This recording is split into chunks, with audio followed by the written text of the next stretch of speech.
Leo J-Root kwa kushirikiana na Simba Sports Club hii leo tunakabidhi gari kwa Libase Geye ambaye amejiunga nasi katika kipindi cha dirisha dogo, lakini vile vile tunakabidhi gari kwa Anicet Oura ambaye naye vile vile alijiunga nasi kipindi cha dirisha dogo.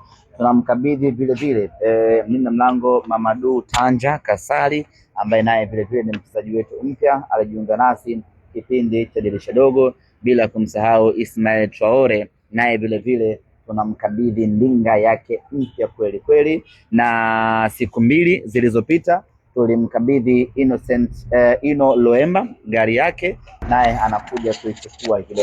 Kwa jumla hapa tunayo magari matano aina ya Toyota Crown mapya kweli kweli, tunawakabidhi wachezaji wetu, na hii sio zawadi wala sio chochote. Hii ni sehemu ya mikataba ya wachezaji wetu hasa wa kigeni.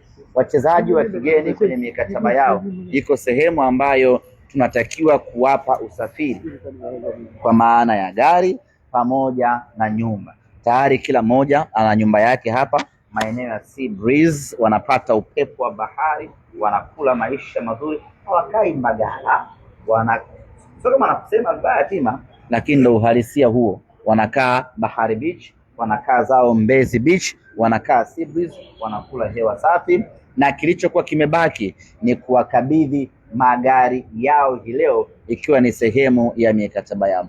Unaweza ukauliza, mbona wanakabidhiwa wachezaji wa kigeni pekee wakati dirisha dogo waliingia wachezaji wengine kama Kibabage, mtu kama Baraka Mwangosi, wao mustakabali wao wa magari ukoje? Wachezaji wazawa wenyewe kwenye mikataba yao huwa wanasaini kupewa fedha ya kwenda kununua gari.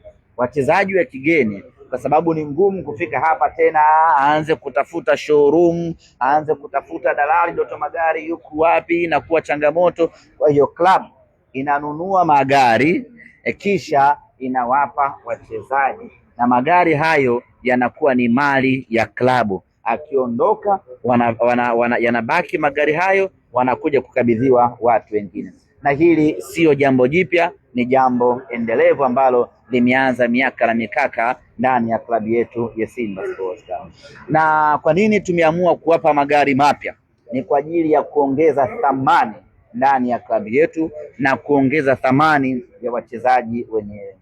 Wachezaji wote hawa